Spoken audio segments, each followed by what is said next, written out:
How is it going, everyone? Got a bunch of game news and rumors that I do want to go over. Mafia, new Mafia title is in development over at the studio Hangar 13. They did do Mafia 3. We'll talk about that. Seems like a lot of information about the next Assassin's Creed title has been leaked. We'll go over that, and some of that stuff does excite me. And Tom Henderson gave an update on Discord coming to PlayStation 5. We'll talk that at the end of this video. But first up, as noted by Mafia's Hangar 13 studio on the official Mafia website. Lastly, can you tell us anything about what's next for the Mafia franchise? I'm happy to confirm we've started work on an all-new Mafia project. While it's a few years away and we can't share anything more right now, we're really excited to keep working on this beloved franchise and to entertain our players with new stories. Really excited for this, and if you've noticed something about Mafia, it's one of those game franchises that I feel like games in this series just kind of come out of nowhere, just because there is actually a big time between the Mafia games coming out. Like, I want to say Mafia 1 came out in the early 2000s, then Mafia 2 was like a 2010, 2011 game, and then Mafia 3 ultimately came out in 2016. Obviously, we had Mafia Definitive Edition, which was a full-on remake of Mafia 1, and you had Mafia 2 Definitive Edition.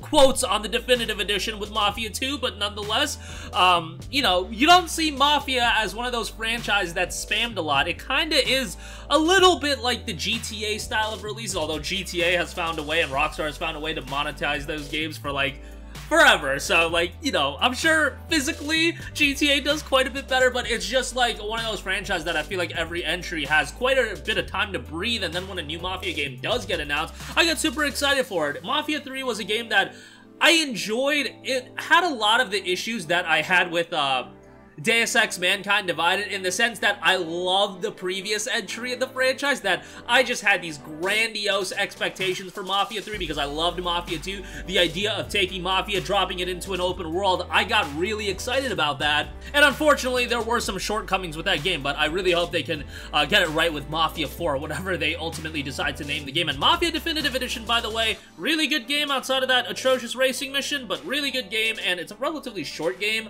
so I would recommend you to play that. And by the way, if you do have a PC, even an older PC, they're going to be giving away Mafia 1 for free on Steam starting tomorrow until September the 5th, I believe. So that's an opportunity for you to check that out as well. But I'm excited to hear that Mafia is just going to persist as a franchise, because I do know Mafia 3, you know, got a little bit of a mixed reception, but I think commercially that game still did okay. And I think most people loved Mafia 1 and 2. I know some people weren't as high on some of the changes with Mafia Definitive Edition. I love the game. And again, sometimes it's nice to go into a game that, you know, you can complete in 8 to 10 hours, call it a day, have a good narrative attached to it, a compelling main character, and then, you know, the way that sets up Mafia 2, pretty cool in my opinion. And I won't give away any spoilers, but yeah, definitely go check it out. And even if Mafia 2's Definitive Edition wasn't like a home run, the game itself is still really good. So I would recommend you to play Mafia 1 and 2. And ultimately, like, Mafia 3 still has a lot to like, and you can get those games super cheap. So definitely worthwhile to check out. Alright, moving on from that, a lot of rumors around the next Assassin's Creed game, codenamed Rift, and now it is rumored to be titled Mirage. Now, this is coming from YouTuber Jonathan, but it has been followed up by Jeff Grubb, hearing that he heard the Mirage name. Then Jason Schreier also pointed out that some of the things, as far as information goes, are accurate. He did dispute one thing, being that the open world works like Assassin's Creed 1, multiple cities to explore, but between them there is a desert or a lake you need to trespass. Schreier said the part about multiple cities to explore is not true, but other stuff checks out, like the name, AC basics, and the setting. Now, it was noted the game will take place in Baghdad between the years of 1860 and 1870, and a return to the fundamentals, no leveling or dialogue system. Now, if you guys know me, that immediately gets me pretty excited, because Assassin's Creed pre-Origin, one of my favorite franchises, in the sense of, you know, not every year was the Assassin's Creed game a home run or a Game of the Year contender. Definitely in the case of, like, a Unity, I wasn't that high on AC3, but every year, I swear, that was the one game, bar none, I could just get into, regardless of if it was the best Assassin's Creed game at that point or if it was just an okay one. It was just my kind of game. Open world, action adventure, the Assassin's Creed setting style was just something that hit home with me, and I enjoyed the games every year. Outside of, like, Unity, I wasn't that big of a fan of, but I love Syndicate, I loved AC4, of course. AC2, the Ezio trilogy, was tremendous, and AC3, while I didn't love it, it was still a pretty darn good game. So if we can find a happy medium between the classic Assassin's Creed and the modern Assassin's Creed, that would be pretty cool to see. Jonathan did also claim that Ubisoft will release Assassin's Creed 1 Remake as a part of Mirage's Season Pass. Of course, I think it was AC Odyssey that came with the AC3 remaster, but a remake of AC1 would be pretty interesting. Like, AC1 was not that well received. Like, nowadays, people look back at it and really like some of the aspects of the game where it really kind of made you go through the, you know, points of interest for an assassin.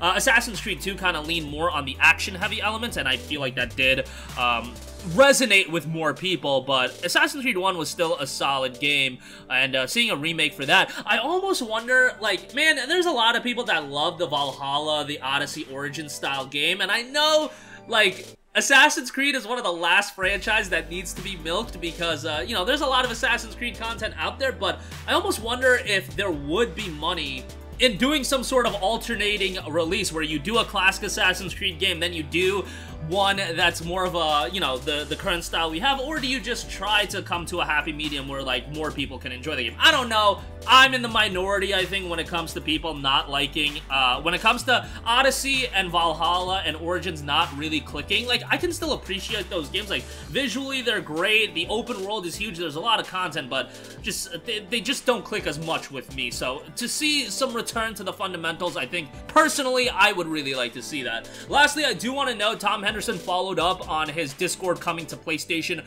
report, and he noted on Twitter, and just like that, the release date of Update 7.0, which is rumored to include Discord, it gets updated to March 8th of 2023. Version 6.0 is September 7th of 2022. So if nothing changes, Discord integration on the PS5 is March 8th of 2023. So that would be within the fiscal year, which I think that's what Henderson meant initially. So Discord coming within the fiscal year. That's going to be a great update to see. Like, Discord is the premier VoIP service that I think the majority of people use. Like, an obscene amount of people use Discord. Like, I have friends that don't even play video games, and I'm just like, yo, just make a Discord. It's like the easiest way to communicate with me, just because I'm either on my computer, I have the Discord app. It's just the easiest way to communicate with me. So, like, again, a lot of my buddies that don't even play video games like that, they all have the Discord app on their phone, and it's just a good way to talk. Like, I think Discord, yes, it's got a gaming priority to it, for sure, but I think nowadays, like, there's a lot more people outside of that that are using Discord as well. So it'll be nice just to have that as a feature. And again, cross-communication across platforms with all the cross-platform games,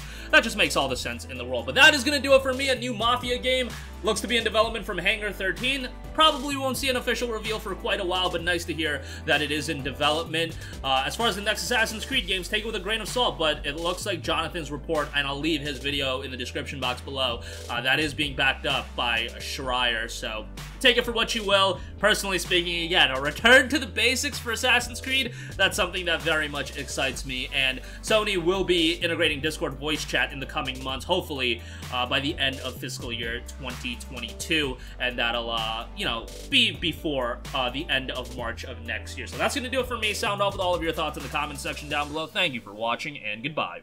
Hey guys, we hope you enjoyed the video, and if you did, make sure to hit the subscribe button, and if you're already subscribed, do us a favor and hit the bell icon. This way you'll be notified whenever we post a new video. That's the best way to keep up with all of our uploads, and we usually try to upload 2 videos a day. And with the bell icon hit, you'll be notified whenever we do upload a video. As always, thanks for watching.